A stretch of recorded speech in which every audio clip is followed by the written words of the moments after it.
Before the UFC had weight classes, polished production, and fighters training every discipline from day one, a quiet 176-pound Brazilian walked into the cage and made the entire martial arts world look like it had missed a chapter.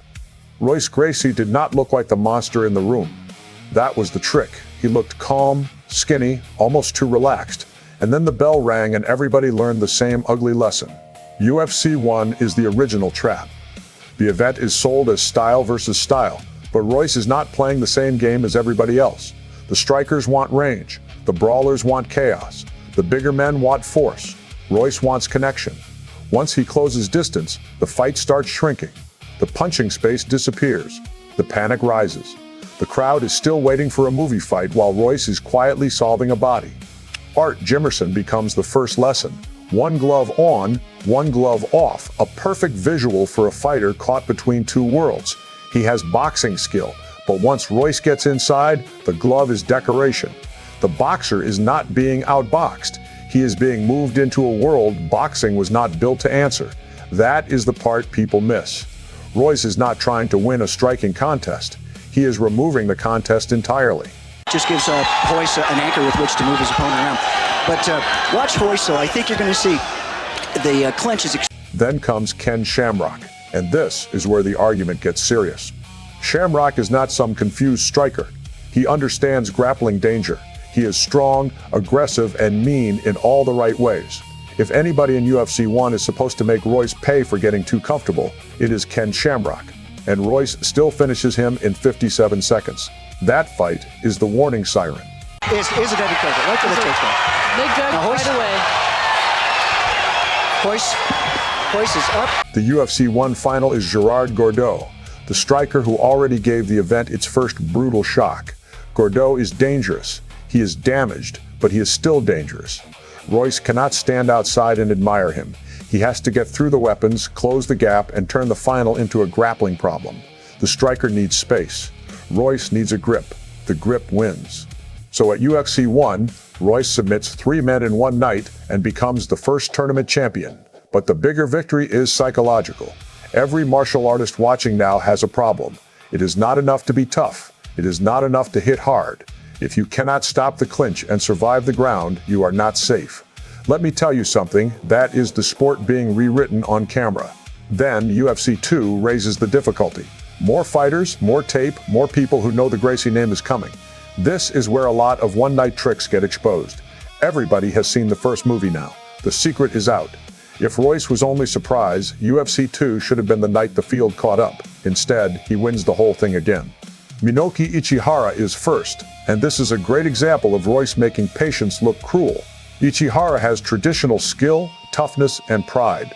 But once Royce starts controlling the distance and forcing the fight to the mat, the same lesson returns.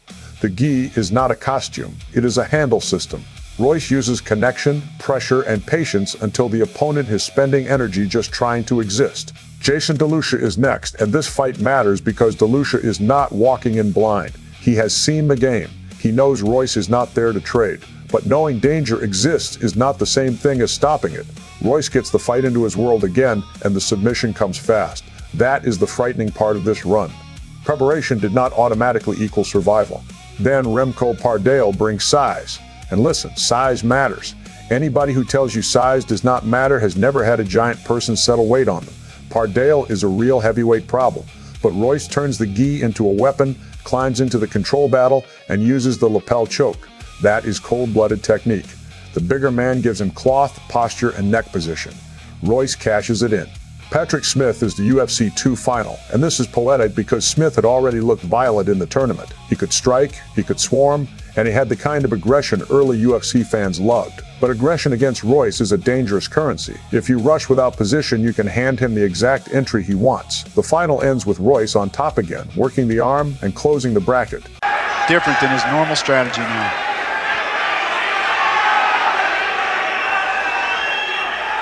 I think UFC 2 is where the Gracie argument becomes undeniable. One tournament can be dismissed as shock. 2 tournaments means the sport has a structural problem. Royce is not just surviving chaos, he is organizing it. Let me tell you, that is what great fighters do.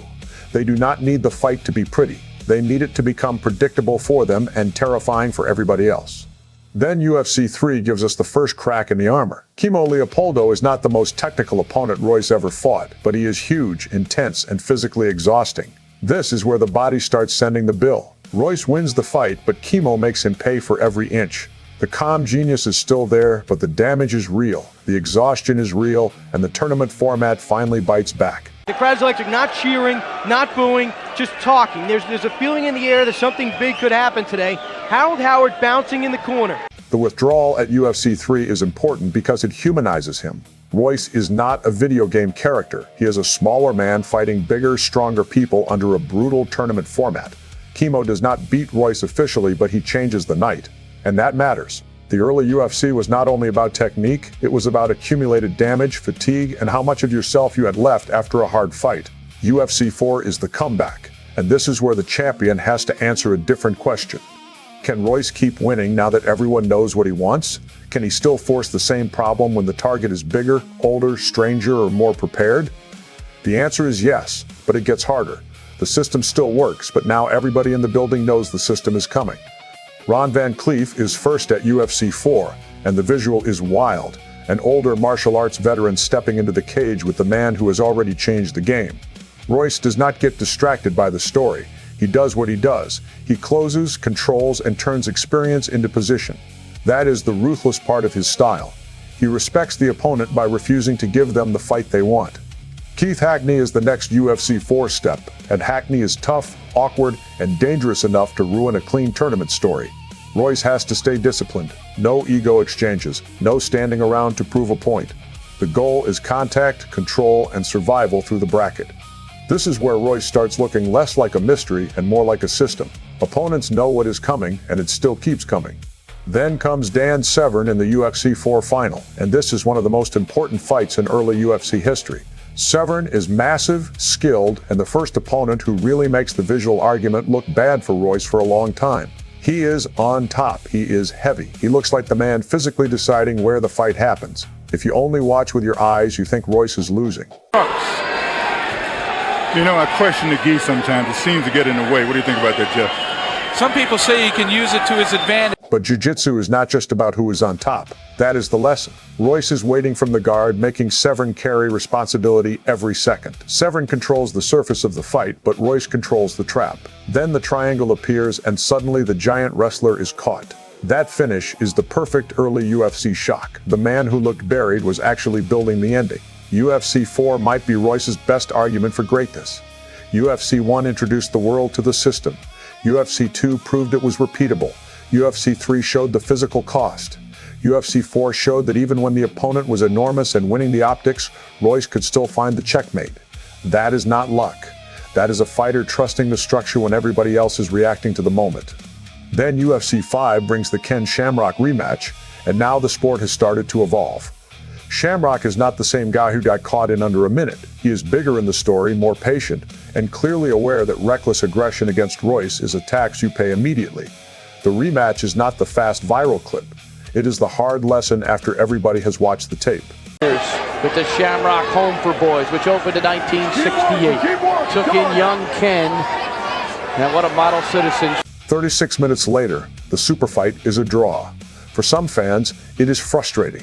For the history of the sport, it is huge. Shamrock proves that elite opponents can adapt, stall the danger, and survive. Royce proves that even when the easy finish is gone, he can still stay composed in deep water. This is not the birth of modern MMA yet, but you can see the outline forming. That is the whole Royce early run in one sentence he forced everybody else to learn. Strikers had to learn takedown defense. Wrestlers had to learn submissions. Brawlers had to learn patience. Promoters had to learn that this was not just spectacle. It was a new sport trying to crawl out of a laboratory. After Royce, the ground was no longer a side note. It was homework. So here is the final take. Royce Gracie did not just win early UFC tournaments. He changed what counted as fighting knowledge. He made every gym in the world ask a brutal question. What happens if this fight hits the ground? Before Royce, too many people treated that as theory. After Royce, it became survival. Drop a comment which Royce fight was the most important, the Shamrock choke, the Severn triangle, the Kimo survival fight, or the 36-minute rematch at UFC 5.